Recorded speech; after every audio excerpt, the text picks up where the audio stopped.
Hey there, Stephanie Haney here, and I've got a brand new update for you in the criminal case against Cleveland and Columbus business owner Bobby George.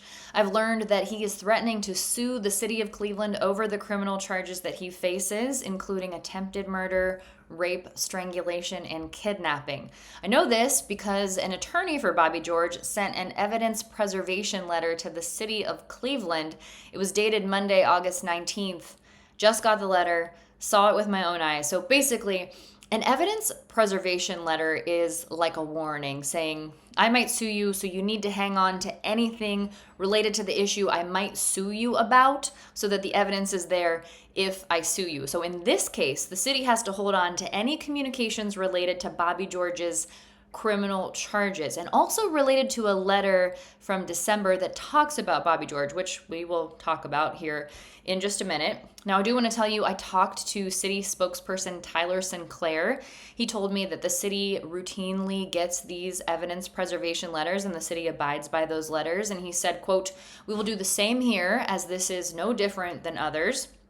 Now, this evidence preservation letter is focused on Cleveland City Prosecutor Akilah Jordan, Law Director Mark Griffin, and Cleveland police officers involved in the criminal case. And I want to point out here, this is related to city officials, the people who were involved in the initial charges being brought against Bobby George, not the county officials where the case has now been bound over. Important distinction here. The city officials and the county officials don't always see eye to eye, and this particular letter is directed at the city officials.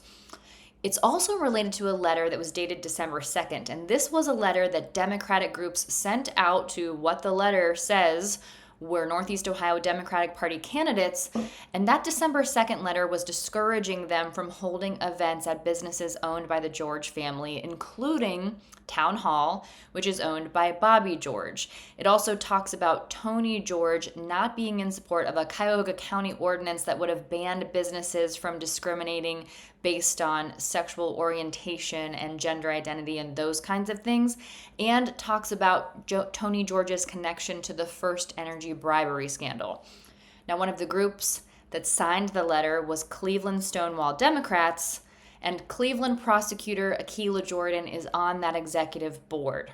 So, this is an attempt from George's attorney in this case to kind of connect the dots and sort of paint a picture that maybe there may be something amiss with these charges being filed against Bobby George. So now we see this is basically laying the groundwork if Bobby George were to move forward with suing the city and is saying, you need to hang on to these documents in case that happens. Now, I want to remind you at this point that Bobby George's attorney, Kevin Spelacey, has said that the allegations against him are false, but the allegations against him are horrible, and they include graphic instances of domestic violence, including allegations that a woman's head was banged against a table to the point that her vision blurred, her ears bled, and she was diagnosed with post-concussion syndrome and other things, including allegations that a gun was pointed at her, a gun was held to her stomach, a towel was shoved down her throat,